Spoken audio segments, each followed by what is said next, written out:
Tollywood megastar చిరంజీవికి health problem ఉందని తెలియడంతో ఆయన ఫ్యాన్స్ తీవ్ర ఆందోళన చెందుతున్నారు. చిరుకు ఏమైందని టెన్షన్ పడుతున్నారు. మొన్నటి వరకు బాగానే ఉన్న చిరంజీవి చికెన్ గున్యాతో బాధపడుతున్నట్లు తెలిసింది. విషయం ఆలస్యంగా వెలుగులోకి రావడంతో అభిమానులు చిరు గురించి టెన్షన్ పడుతూ కామెంట్స్ చేస్తున్నారు. గిన్నిస్ బుక్ ఆఫ్ రికార్డ్స్ లో మెగాస్టార్ కు అవార్డు వచ్చిన సంగతి తెలిసిందే. ఈ ఈవెంట్ లో మెగాస్టార్ మెట్లు ఎక్కేందుకు చాలా కష్టపడ్డారు. స్టెప్స్ ఎక్కేందుకు ఇబ్బంది పడుతున్న మెగాస్టార్ ను ఉద్దేశించి యాంకర్ షాకింగ్ విషయాన్ని చెప్పింది. గత 25 రోజులుగా మెగాస్టార్ చిరంజీవి చికెన్ గున్యాతో బాధపడుతున్నారట. ఆయన ఇప్పుడిప్పుడే కోలుకుంటున్నారట. అనారోగ్యం బాలేని పరిస్థితిలో ఆయన్ని ఈవెంట్కు పిలవాల్సి వచ్చిందని యాంకర్ చెప్పుకొచ్చింది. గత కొన్ని రోజుల నుంచి ఆయనకు హెల్త్ ప్రాబ్లమ్స్ వెంటాడుతున్నాయట.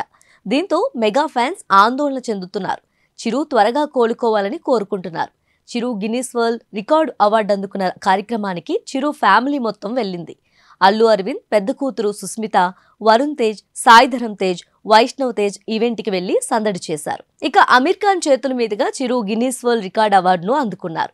మెగాస్టార్ చిరంజీవి ఇప్పటి వరకు 156 సినిమాల్లో 537 పాటలకు 24,000 స్టెప్పులతో వేసి ఈ రికార్డును సొంతం చేసుకున్నారు. 4 దశాబ్దాలుగా సినీ పరిశ్రమలో ఉంటూ ఇలాంటి రికార్డు సాధించడం ఎవరి వల్ల కాలేదు. ఆఖరికి ఆ అవార్డు ది గ్రేట్ మెగాస్టార్ చిరంజీవికి దక్కింది. దీంతో ఫ్యాన్స్ పొంగిపోతున్నారు. త్వరలో విశ్వంబర మూవీతో కూడా మెగాస్టార్ టాలీవుడ్ రికార్డులు కూడా తిరగరాస్తారని ఫ్యాన్స్ అంటున్నారు. చిరు త్వరగా కోలుకొని ఎనర్జెటిక్ గా ఫ్యాన్స్ ముందుకు రావాలని అభిమానులు కోరుకుంటున్నారు.